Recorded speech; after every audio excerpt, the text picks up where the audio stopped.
DV class 7 maths chapter 8 triangle and its properties की brain teaser की worksheet का question number 8 है।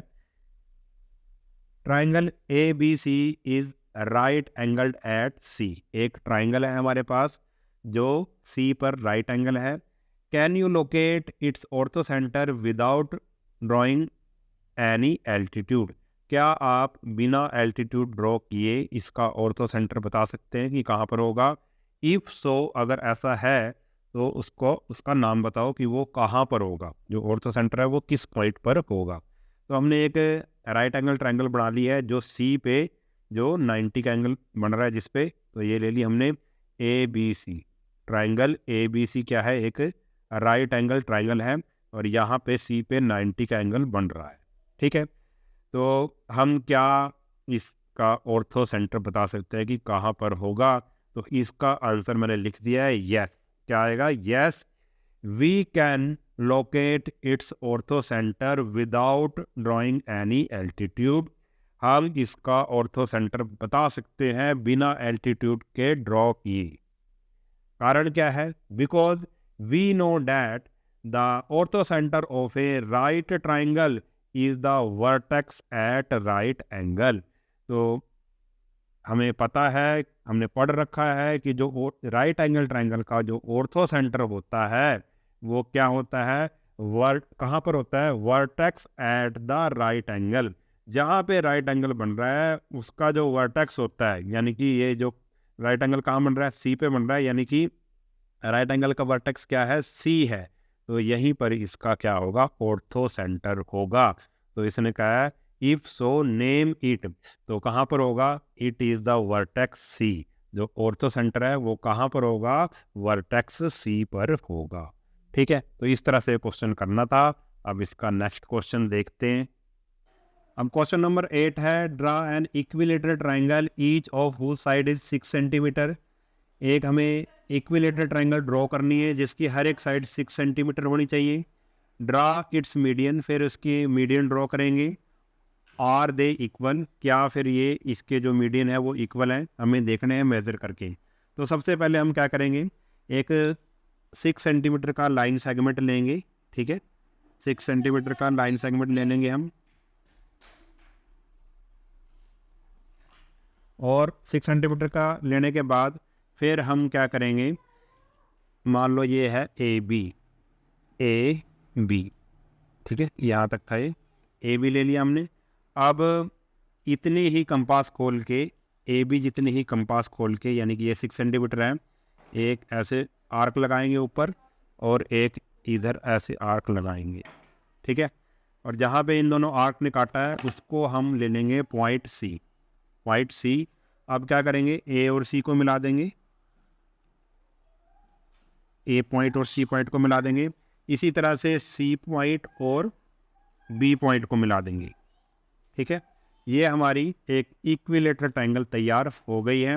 अब हम इसके मीडियन ड्रॉ करेंगे। मीडियन ड्रॉ करने के लिए हमें तीनों साइड के क्या पता होने चाहिए, मिड पॉइंट पता होने चाहिए।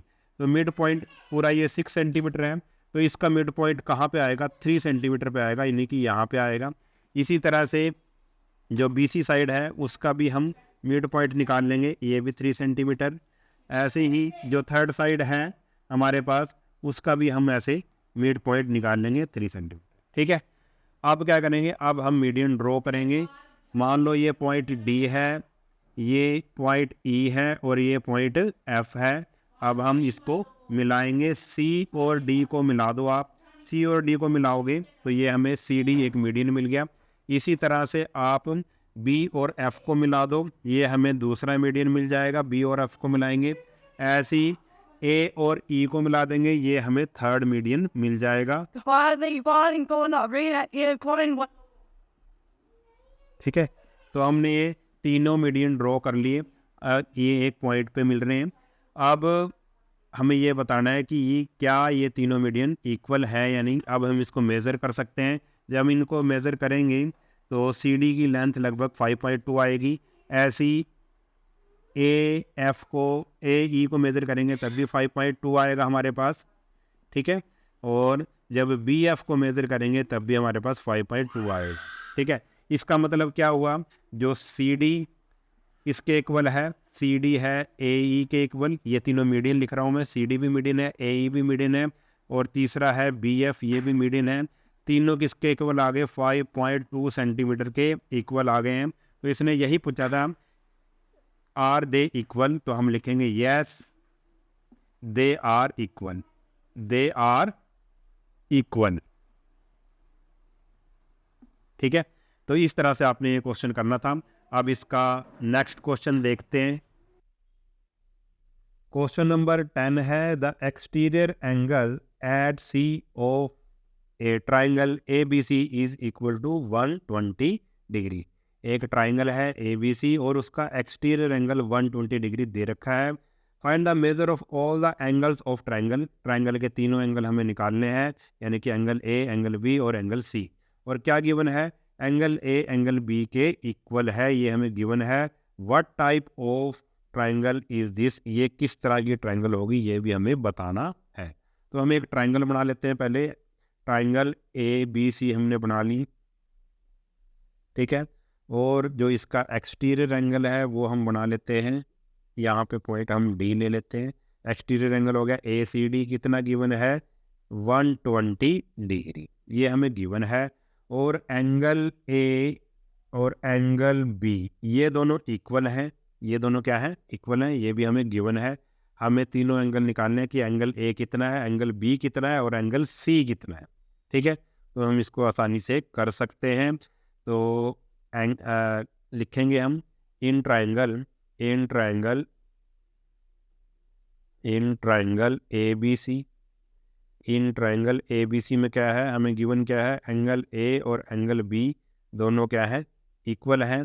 तो हम इन, क्योंकि ये दोनों इक्वल हैं इसलिए हम इन दोनों को किसके इक्वल मान लेते हैं, एक्स के इक्वल मान लेते हैं। कि मान लो कि ये एक्स के इक्वल है, तो इसको भी हमने एक्स मान लिया, इस एंगल को भी हमने एक्स मान लिया। तो अब अगर आप निकालना चाहे तो इसको निकाल सकते हैं, क्योंकि एक्सटीरियर एंगल हमें पता है। एक्सटीरियर एंगल किसके इक्वल होगा, दोनों अपोजिट एंगल के सम के इक्वल होगा। तो दोनों अपोजिट एंगल क्या है, angle A plus angle B, ये इन दोनों का सम किसके इक्वल होगा, एक्सटीरियर एंगल के सम के इक्वल होगा, यानी कि एक्सटीरियर एंगल के इक्वल होगा, यानी कि ए सी डी के इक्वल होगा। तो आप ब्रैकेट में लिख सकते हैं एक्सटीरियर एंगल प्रॉपर्टी, क्या लिख देंगे, एक्सटीरियर एंगल प्रॉपर्टी। ठीक है, तो एंगल ए हमने एक्स माना है, एंगल बी भी हमने एक्स माना है, और angle A C D exterior angle हमें गिवन है 120 डिग्री। एक्स और एक्स हो जाएगा 2x, तो एक्स की वैल्यू क्या आएगी, 2 उधर जाके क्या करेगा, डिवाइड करेगा, जब इक्वल इक्वल के उधर जाएगा तो एक्स की वैल्यू 120 को 2 से डिवाइड करेंगे आएगा 60 डिग्री। यानी कि एंगल ए कितना आ गया, एंगल ए हमारे पास आ गया, क्योंकि एक्स था, एक्स माना था ना, तो 60 डिग्री आ गया। इसी तरह से एंगल बी को भी हमने क्या माना था, एक्स माना था, तो एंगल बी भी कितना आ गया, 60 डिग्री। ये दोनों एंगल तो हमने निकाल ली, ये भी 60 डिग्री और ये भी 60 डिग्री। अब थर्ड एंगल हमें निकालना है। अगर निकालना चाहे तो एंगल सम प्रॉपर्टी से भी निकाल सकते हैं और लीनियर पेयर से भी निकाल सकते हैं। देखो ये वाला एंगल हमने निकालना है, थर्ड एंगल, एंगल सी निकालना है। तो ये देखो ये वाली ऐसे एक स्ट्रेट लाइन बन रही है और ये दोनों एंगल जो है वो क्या बना रहे हैं, लीनियर पेयर बना रहे हैं, तो हम इसका यूज़ कर सकते हैं। तो एंगल ए सी बी यानी कि angle C plus angle A C D, इन दोनों एंगल का सम कितना होगा, 180 डिग्री होगा। तो आप ब्रैकेट में लिख देंगे लीनियर पेयर, मैं शॉर्ट में लिख रहा हूँ लीनियर पेयर, एलपी लिख देंगे आप, लीनियर पेयर। तो एंगल ए सी बी यानी कि एंगल सी है जो, वो हमें निकालना है। तो angle A C B, angle A C D तो कितना है, 120 डिग्री है। तो अब उधर जाके ये angle A C B 120 equal के उधर जाके हो जाएगा माइनस, तो एंगल ए सी बी कितना आया, हमारे पास आया 60 degree. Angle A C B का मतलब यहाँ पे क्या है, एंगल सी, ट्रायंगल का जो इंटीरियर एंगल सी है वो कितना आ गया, 60 डिग्री। अब हमें ये बताना है कि ये कौन सी ट्रायंगल है, जो हमने ट्रायंगल बनाई है ये कौन सी ट्रायंगल है। तो एंगल ए कितना है 60 डिग्री, एंगल बी हमने कितना निकाला 60 डिग्री, और एंगल सी भी कितना निकाला 60 डिग्री। आपको पता है जब किसी ट्रायंगल के तीनों एंगल 60 60 60 हो जाते हैं तो वो कौन सी ट्रायंगल होती है, वो होती है equilateral triangle. All angles are 60 degree, तो हम लिखेंगे ऑल एंगल्स ऑफ ट्रायंगल, और all angles are 60 degree. So it is a so it is a equilateral triangle। ये कौन सी ट्रायंगल बनेगी, इक्विलेटरल, जिसकी सभी साइड इक्वल होती है उसको बोलते हैं इक्विलेटरल ट्रायंगल। तो ये कौन सी ट्रायंगल है, इक्विलेटरल ट्रायंगल। तो इस तरह से आपने ये क्वेश्चन करना था। इस वीडियो में इतना ही। अगर वीडियो आपको अच्छा लगा है तो चैनल को सब्सक्राइब कर लेना और वीडियो को अपने सभी दोस्तों को शेयर ज़रूर कर देना। मिलते हैं नेक्स्ट वीडियो में, तब तक के लिए नमस्कार।